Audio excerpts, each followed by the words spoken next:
L'Estat encapçala la llista d'abandonament escolar de la Unió Europea. Al costat de Malta i Portugal, el 31% dels joves espanyols van deixar els estudis abans d'acabar l'educació secundària. Suposo que és un tema també preocupant. Sí.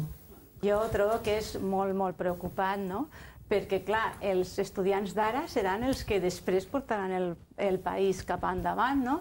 I jo crec que el que hi ha és una falta de motivació, estem en el que todo vale, l'esforç no és una cosa que en aquest moment s'estigui primant, i jo crec que aquestes coses els nens ho palpen, no? A l'ambient. Això d'anar passant de curs i totes aquestes coses sense aprovar.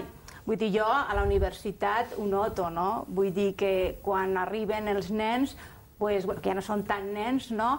Jo trobo que hi ha molta diferència de quan estudiava jo, no? El respecte pel professor, el nostre company d'això suposo que també podrà parlar molt, no?